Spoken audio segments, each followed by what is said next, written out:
Hello and welcome to Wolfman Gaming. This is my Bloodstained Curse of the Moon 2 blind playthrough, and this is episode 3. And in the last episode we are actually at level 3 right now.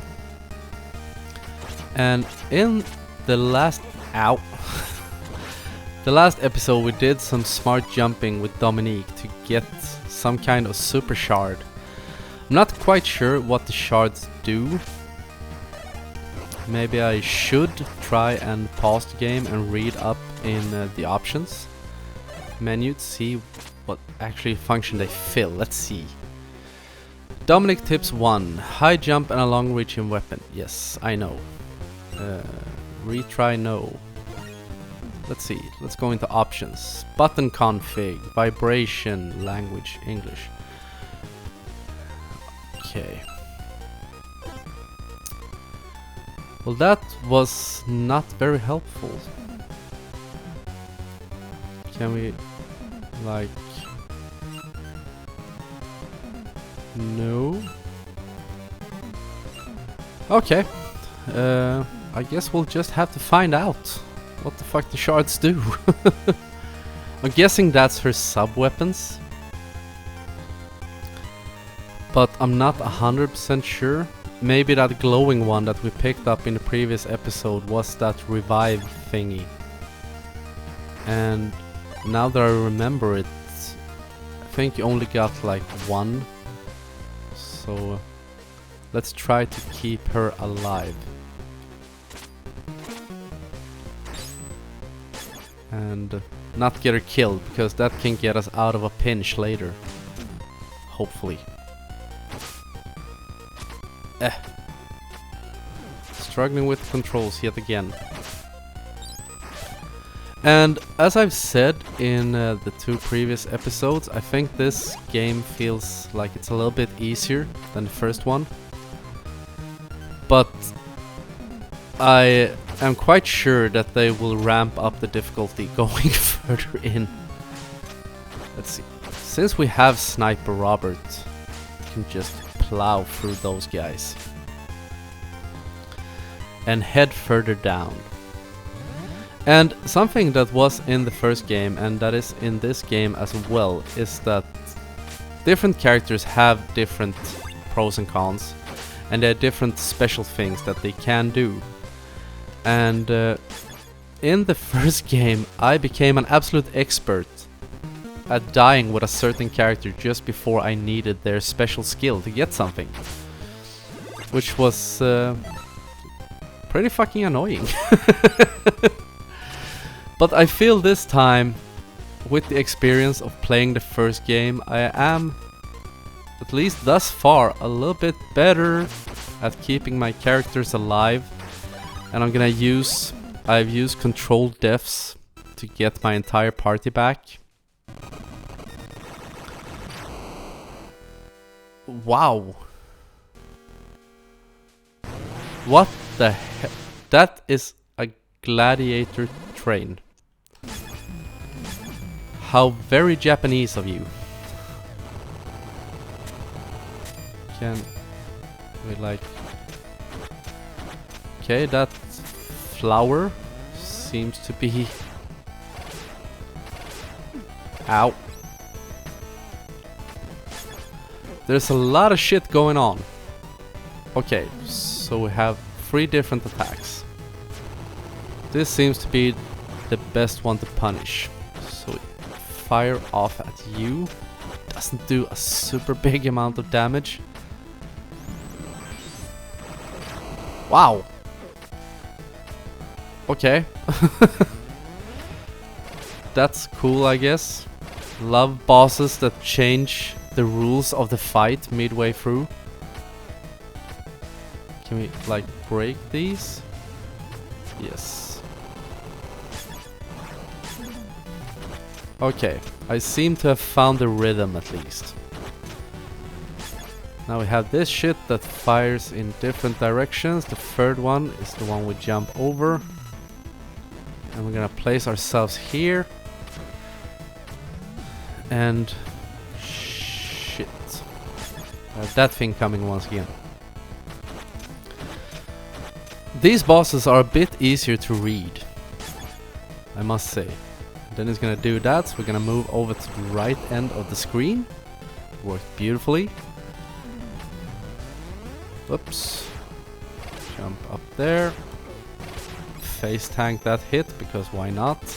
Move over here. Break the fire. Oh shit. Get the hell out of dodge.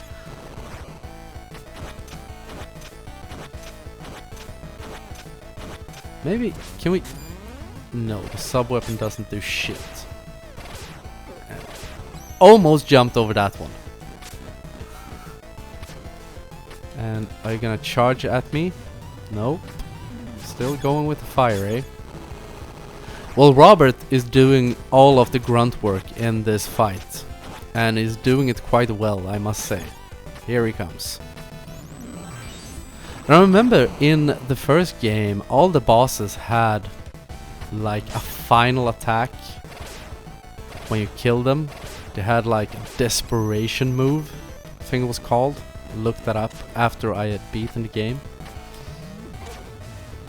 And doesn't seem like the bosses in this one have that. Let's see, because this boss should go down now. Yes. Gonna move over to the right end of the screen just for safety's sake.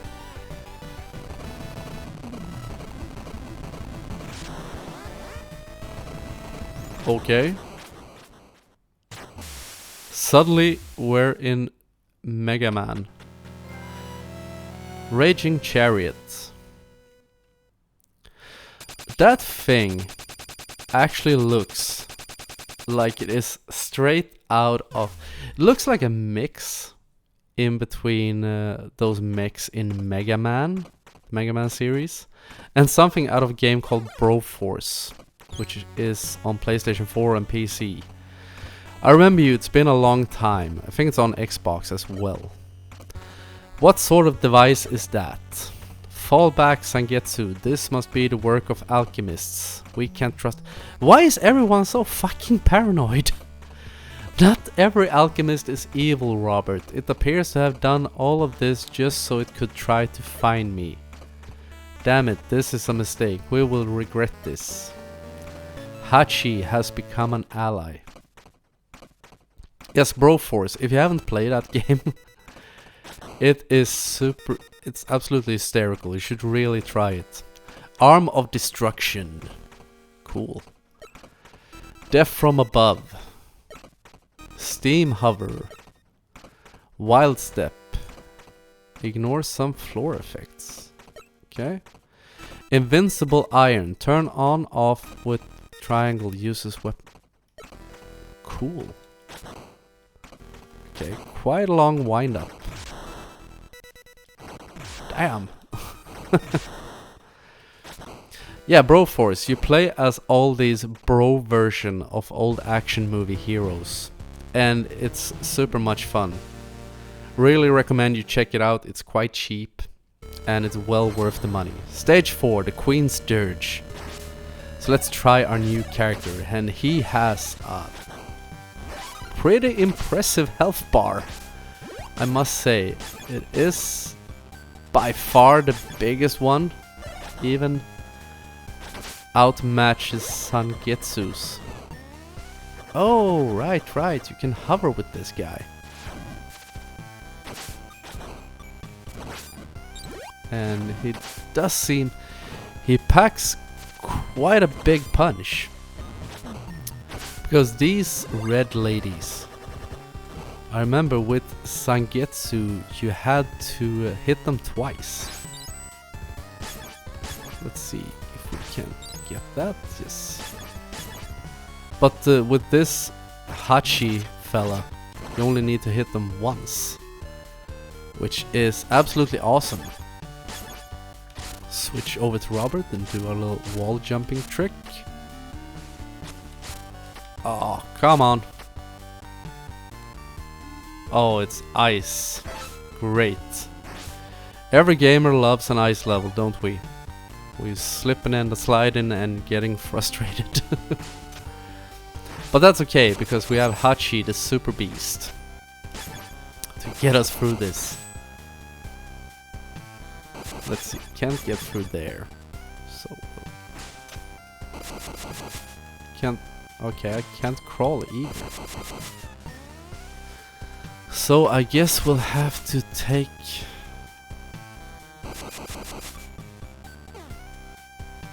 Okay, can't go through there either. Is there some way to get... Oh. The positive things I've said about these controls, I take them back. Ah! Haha! He can't break through the rest of the wall. It was just an illusory wall. Okay, we'll head downstairs then. Not quite sure how... Ah! That's cool detail. You saw I had like a little cogwheel on the the bottom side of his giant mech. Okay, let's see what's in here.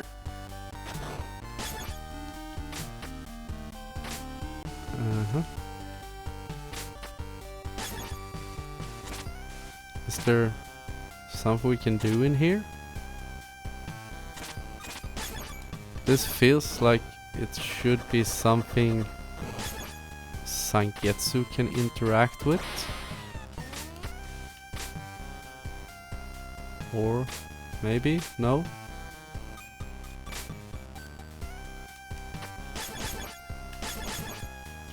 Robert, maybe? Hachi? See if we... No? Okay. That's a bit disappointing. There must be something in that room. I have to go back in and check it out. We still have a few minutes left of this episode because there must be something in here. You can't have a shrine like this without it posing some kind of function or having a boss or something. Magic charm. Now we're exploding. Yeah, I know, but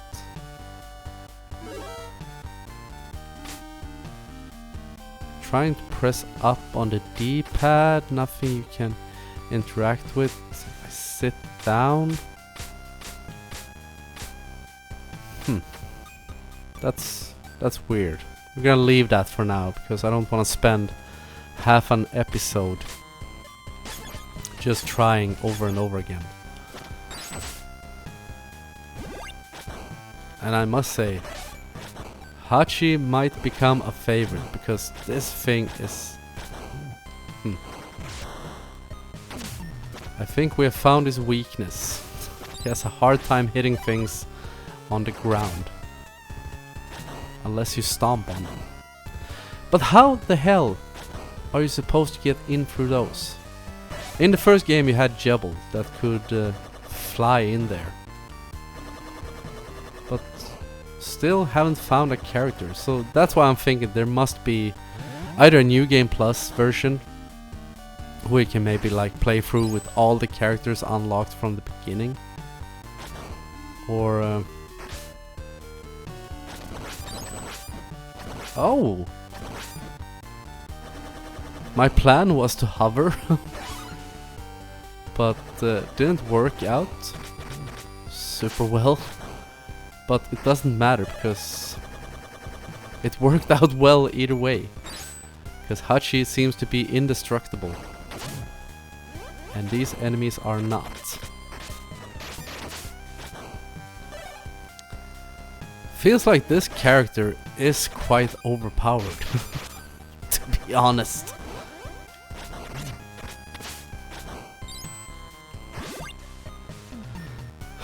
So where should we go? I'm quite curious what's in here. So let's see. Let's go in.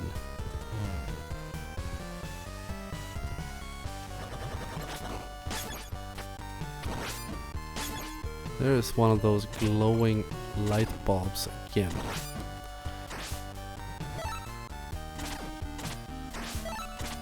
Not quite sure, still not sure what that glowing shard does.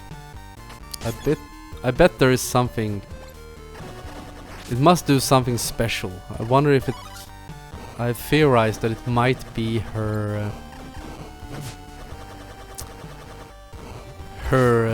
resurrect superpower thing, whatever you call it.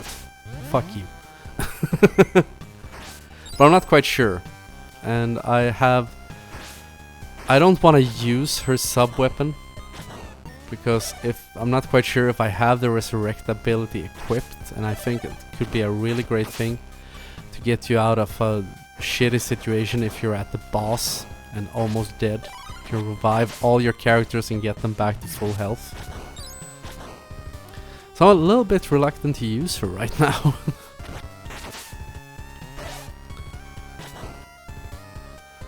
Let's see. Nothing super useful in here. I'm guessing we can use Hachi to go down. Wasn't planning on going the entire way down. Can we get back up with Robert? No, we cannot. Shit. Okay, we're gonna have to go this way. I tried. The plan was that I was gonna take the long route. So I wasn't planning on going through that shortcut, and I apologize because I want to do this.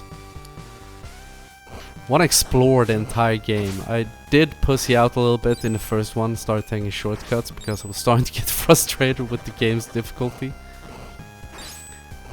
But this is a lot more fun than the first game was. I'm gonna take this path down because see what's in there.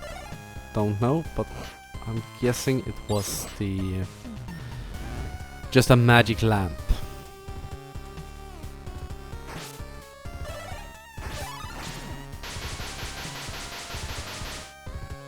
Wow. You don't fuck about, do you? Sadly for you, neither do I. But I've been thinking a lot what I'm gonna play next, and being in this retro way playing this game at least, I'm thinking about, I actually bought the game Blasphemous a while back. I'm not quite sure if that's a game I've talked about. It's a 16-bit game. Looks a bit like games like Flashback and Out of This World, or Another World, which it was called in Europe. Fuck! He died! And it's one of those super hard open world games, and it was a lot of fun, even though I found it to be actually harder than any Dark Souls game. But I'm thinking about starting to play that again. That is not something I will cover on the channel though, just so you're aware of that, because that game was too fucking hard for me to be able to play it while also doing a commentary and trying to stay alive at the same time. Let's see if we can snipe that thing. Yes, we could. Awesome. But I'm thinking about playing that, and there are some games coming out. There is a while until any releases I'm interested in playing. The next game on my wish list is Cyberpunk 2077, and it was supposed to come out in September, but it has been pushed back to, I think it's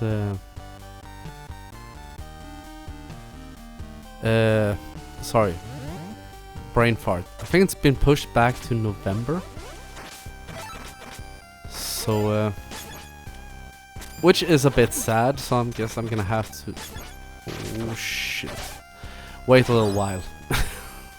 Longer. It's quite hard to talk at the same time when there's a lot of shit going on at screen. But what games are you looking forward to? Because I've been a bit out of the loop. I'm on summer vacation from work, so I've just been like slacking off the last 2 weeks at least, and not staying up to date with game releases and stuff like that. But are there any other games you are looking forward to? We have a new console generation starting very soon, or probably starting by the end of this year, we'll see the release of the PlayStation 5 and the new Xbox. And now, oh shit, we're at 20-minute mark, so I'm gonna end this episode right here actually. Oh shit, now I'm gonna end this episode. So we'll venture on in the next one. But I wanna thank you very much for watching, and as always, I will see you again in my next video. So until next time, this is the Wolfman signing off.